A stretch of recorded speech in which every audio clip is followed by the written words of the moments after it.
Back અને તમે હવે જ્યારે 4 પેપર્સ કમ્પ્લીટ કરી લીધા છે તો છેલ્લા 2 પેપર્સ અને એમાં આપણું dear GS2 one of the most scoring paper જેના પર તમને મેક્સિમમ માર્ક્સ આવી શકે અને આવવા જ જોઈએ. ઠીક છે.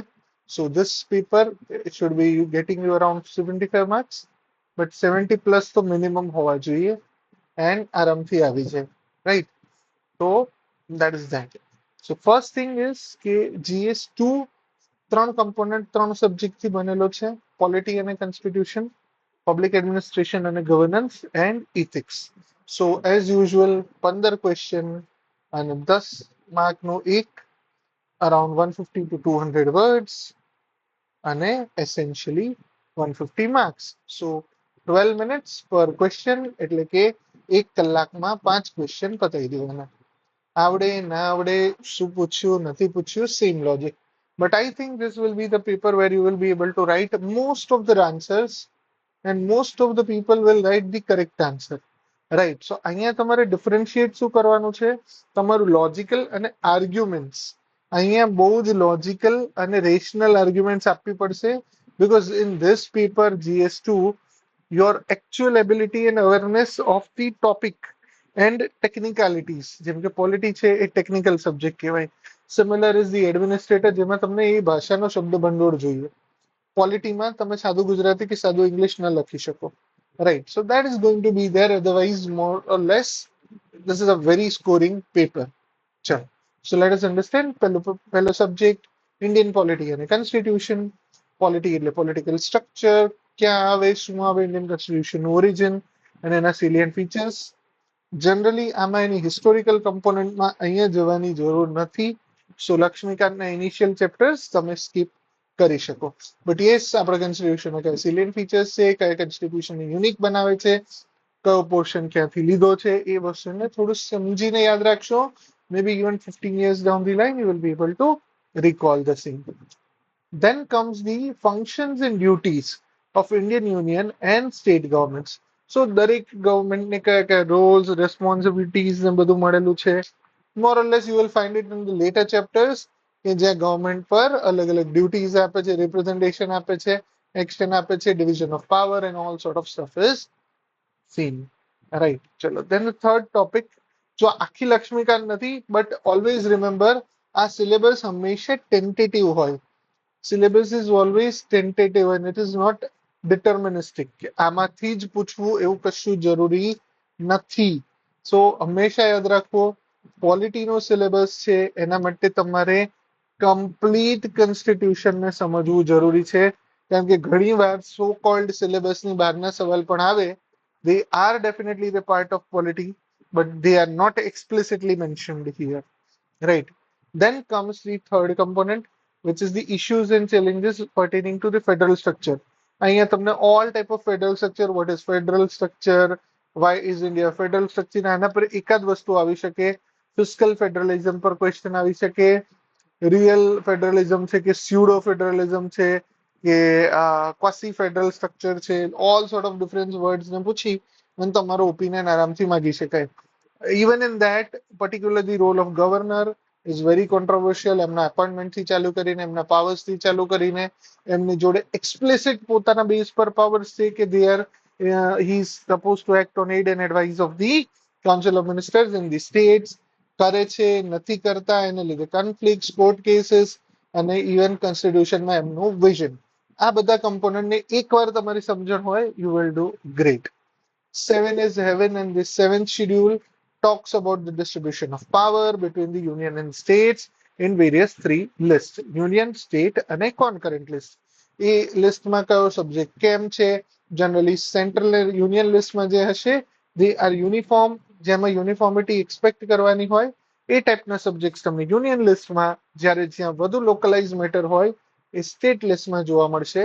એવા ટોપિક કે જે બેયને ઓલ્ટરનેટિવલી કામમાં આવી શકે. તો કોન્કરન્ટ અને residual subject are always remember, જે એકે લિસ્ટમાં નથી એને ડેફિનેટલી આપણે યુનિયન લિસ્ટમાં ગણી લેવાનો. રાઈટ. દેન કમ્સ, તો આ બધાના લિસ્ટ થયા એના ઇશ્યુઝ અને ચેલેન્જીસ કેમ છે નથી ડિસ્ટ્રીબ્યુશન ઓફ પાવરમાં. અને આના પર એકાદ સવાલ પૂછાયો છે કે ક્યારે યુનિયન છે સ્ટેટના ડોમેઇન પર પણ લિસ્ટ બનાવી શકે અને એવું કહી શકાય કે સ્ટેટનું યુનિટરી બાયસ આપણું કોન્સ્ટિટ્યુશન છે એ યુનિટરી બાયસ ધરાવે છે.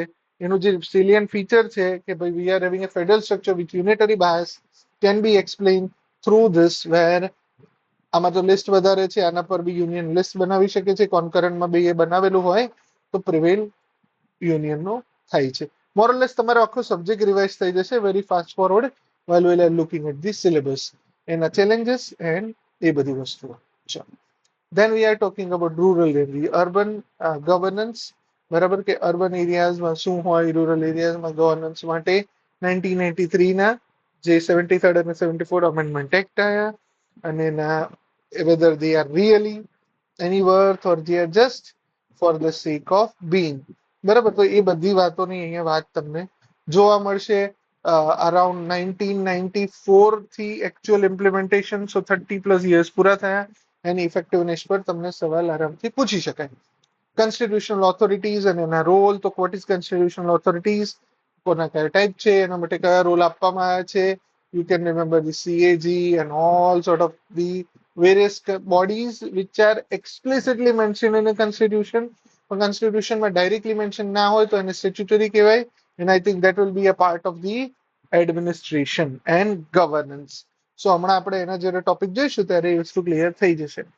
પાર્લામેન્ટ અને સ્ટેટ લેજિસ્લેચરનું જે આખું બેઝિક સ્ટ્રક્ચર છે એ તમને અહીંયા જોવા મળશે કે એની અંદર સ્ટ્રક્ચર શું હોય, ફંક્શનાલિટી શું હોય, કઈ રીતે એનો પાવર કરવામાં આવે. મતલબ here the functioning of the વિધાનસભા, વિધાન પરિષદ અને આપણી લોકસભા અને રાજ્યસભા, એ બધાનું ફંક્શન કેવું છે, કઈ રીતે કેમ થાય છે, એનો ઇલેક્શન કેવી રીતે થાય છે, એના બિઝનેસ કઈ રીતે કન્ડક્ટ કરવામાં આવે છે, એમના પોતાના પાવર શું છે, કયા કયા પ્રિવિલેજીસ છે, પ્રિવિલેજીસ બરાબર છે કે નહીં, મેમ્બર ઓફ પાર્લામેન્ટ અને એમએલએ જે પ્રિવિલેજ આપવામાં આવે છે વધારે છે ઓછા છે, એની ઇફેક્ટિવનેસ અને એની બધી જ વસ્તુઓ પર તમને અહીંયાથી સવાલો પૂછી શકાય. So this is nothing but all issues you must have heard in many editorials.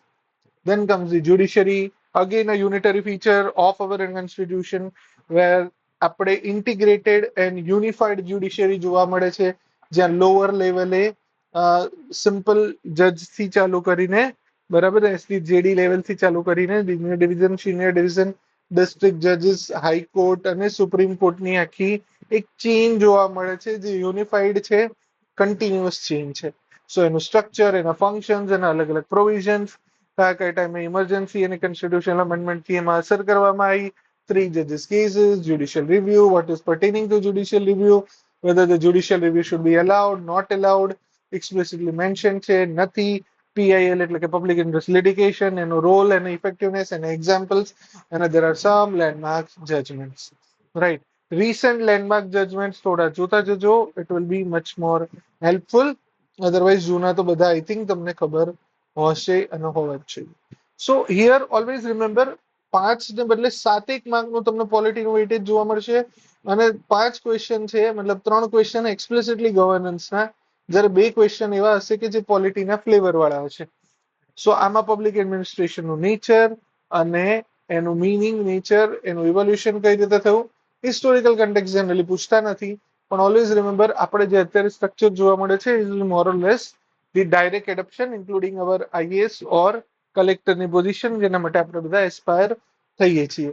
The role of civil society in the democracy, what do you mean by civil services, civil services કઈ રીતે ડેમોક્રેસીને sustain કરે છે, કઈ રીતે ડેમોક્રેસીને obstacle બને છે, ને એ બધી જ વાતો તમને અહીંયા એક સમજાવી જોઈએ. What are the government policies and what are the interventions. Interventions એટલે કોઈ વસ્તુ થઈ રહી છે અને ગવર્મેન્ટ એને બદલવાનો પ્રયાસ કરે. For what? For betterment, for development. અને અલગ અલગ સેક્ટર્સમાં જ્યારે ગવર્મેન્ટ કરવા જાય, કોઈ પોલિસી બનાવે તો ઇશ્યુના પોલિસીમાં ઇશ્યુ થાય, પ્રોબ્લેમ્સ આવે ઇમ્પ્લિમેન્ટેશનમાં, and what are the challenges, whether they are effective or not, and એને કઈ રીતે ઓવરકમ કરવું. This will be nothing but the part of your public administration, but this will be more of governance. Right, so public administration and governance, કારણ કે આ topics બધા ઇન્ટરરિલેટેડ છે, જોડાયેલા છે. Right, you cannot separate them.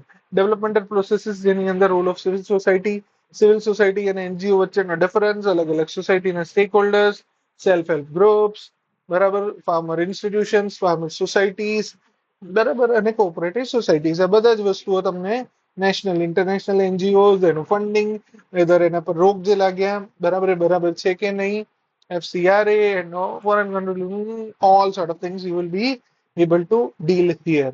મેં તમને કીધું હતું ને authorities આવશે. આપણે જોઈ હતી constitutional authority in polity. But apart from that, there are statutory authorities, regulatory authorities, and quasi-judicial authorities. What is quasi-judicial authority? Why they are called quasi-judicial? What is the difference between all the three types? And few examples. And એક વાર એવું પૂછાયું તો what are the regulated financial quasi-judicial authorities, or what are the regulatory financial authorities? આના પર explicit સવાલ I think મારી મેં એક કે બે પેપર જે આપ્યા હતા એમાંથી એકાદમાં પૂછાયેલું છે. Ultimately, what is the good governance? Essential component and its citizens. અને એના બધા જ ફેડરલ છે, બધી વસ્તુઓ ગવર્નન્સ કઈ રીતે બને. આ એક ટોપિક પત્યો. પછી હવે સિટીઝન ચાર્ટર. સિટીઝન ચાર્ટરનું ઇમ્પ્લિમેન્ટેશન અત્યારે અમે કરી રહ્યા છીએ. એના પર વર્ક ચાલુ છે. What is citizen charter, Y it is necessary, અને એ ખરેખર ઇમ્પ્લિમેન્ટ થાય છે નથી થતું, weather it is just become a sticker or a poster rather then being a substance. What is RTI, ક્યાંથી આવ્યું, કેમ આવ્યું, અને ઇથિક્સમાં પણ આની ઇફેક્ટ જોવા મળશે. પબ્લિક સર્વિસ એક્ટ, બરાબર. પબ્લિક સર્વિસ એક્ટ બે એંગલથી તમારે જોવાનો આવે. એક આવશે તમારે પબ્લિક એડમિનિસ્ટ્રેશનના એંગલથી, અને બીજો આવશે તમારે ઇથિક્સના એંગલથી. આરટીઆઈ તમે જોશો પબ્લિક એડમિનિસ્ટ્રેશનના એંગલથી અને ઇથિક્સના એંગલથી. Right, so you can see the one topic will have multiple dimensions, and that's why the things are correlated. Right. Then we are talking about the ethics in the public services. Public service માં ethics નું બહુ જરૂરી છે. So this is more than nothing but the very simple idea.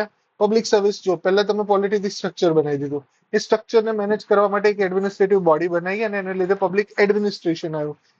A government body, આ જે government છે એના એટલે કે પોલિટિકલ સ્ટ્રક્ચરના જે વિચારો છે, જે રિપ્રેઝેન્ટેટિવ છે, એને ઇમ્પ્લિમેન્ટ કરીને ગવર્ન કરશે. That is governance. But the governance has to be ethical, and you are going to be the part of governing and making and implementing these policies. Right. Making, because you will be giving the suggestions and based on which the laws and acts will be eventually made. So this is what something, the connection between these three subjects. ચલો, ethics and human interference કેમ આવે, કેવી રીતે ethics કોને કહેવાય, ના કહેવાય, morality ethics, ethics in human behavior, અલગ અલગ dimensions of ethics, private life, public relations, બધી જગ્યાએ ethics, integrity and accountability in public service કોઈ એમ હોવી જોઈએ, ના હોવી જોઈએ. અને આ સંજોગોમાં આરટીઆઈ કેવી રીતે ઇથિક્સને લાવવામાં રોલ કર્યું છે, કેવી રીતે ઇફેક્ટિવ છે, નથી, strengthening, weakening. So more or less you will feel it will have a flavour of all the three. Politically એને વીક કરવામાં આવે છે, પોલિટિકલ સ્ટ્રક્ચર એક્સેપ્ટ છે, કેટલું એલાવ હોવું જોઈએ, ન હોવું જોઈએ, exam clause, whether the exam clause actually weakens it, effective રહે છે નહીં, કે ભાઈ દાંત વગરનું dinosaur, may be, you don't know. Public Service Act and its implementation. Implications, right? Then what is attitude? Attitude ના content, functions, કેવી રીતે attitude shape થાય, અને અલગ અલગ એના લીધે બિહેવિયર ને બધી વસ્તુઓની વાત કરે, મોરલ અને પોલિટિકલ. ઇથિક્સમાં મારા ખ્યાલે મોસ્ટલી બે વસ્તુઓ આવશે. એકાદ તમને કેસ સ્ટડી આવશે, જે આપણે ડીવાયએસઓ નો સેપરેટ કેસ સ્ટડી સોલ્વ કરેલો છે. અધરવાઇઝ ઇથિક્સના બેઠા અહીંયાથી ટાઇટલ લઈ અને તમને પૂછી લેશે. આ પણ એક બેઠો ક્વેશ્ચન બને, આ પણ એકવાર પૂછાયેલો છે કે ભાઈ role of, what is the role of social influence and persuasion. Social influence શું છે, કઈ રીતે આમ કરે, પરસ્યુએશન શું છે, બરાબર. કોઈને પરસ્યુ કરો, કોઈને સમજાવો, કઈ રીતે સમજાવાય, કઈ રીતે ના સમજાવાય. And these are the skills you will require actually while you will become the civil servant. Right. Then there is an emotional intelligence. આના પર એક સવાલ ડેફિનેટલી જોવા મળે. વોટ ઇઝ ઇમોશનલ ઇન્ટેલિજન્સ, કેમ હોવું જોઈએ, કેવી રીતે હોવું જોઈએ, કઈ રીતે તમે એનાથી બેટર ઇફેક્ટિવ એડમિનિસ્ટ્રેશન અને ગવર્નન્સ કરી શકો. સો જો this is a topic of ethics, but it is directly related to administration and governance. Even the political leaders are supposed to have the emotional intelligence, EI, and then it is more than EQ and all about this stuff. Then we are talking about the human values, અને આના પર પણ બેઠો સવાલ as it is આ શબ્દો સિલેબસમાં પૂછાઈ ગયા છે કે ભાઈ માણસનું બિહેવિયર, વેલ્યુ સિસ્ટમને ફ્રેમ કરવી હોય તો વ્યક્તિની વેલ્યુ ક્યાંથી મળે? પહેલા ફેમિલીમાંથી, પછી એજ્યુકેશન ઇન્સ્ટિટ્યૂટમાંથી, eventually the whole society in which they both operate eventually shapes the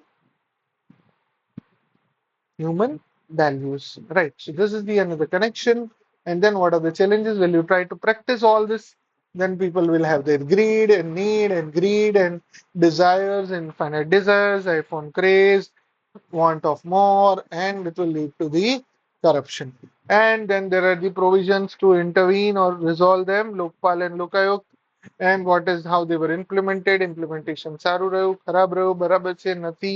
All these dimensions, if you can connect, you will find that you have done nothing but the completed the whole understanding about the GS paper 2. So, in short, GS paper 2 is highly connected paper, barabar, where you will at least find 10 plus question having the polity flavor. બરાબર, polity will be a dominating question. 8 to 10 question તમને આની આજુબાજુ જોવા મળશે. Explicitly ઇથિક્સમાં મારા ખ્યાલે આજે પણ એક ફરી કેસ સ્ટડી એક્સપેક્ટ કરજો.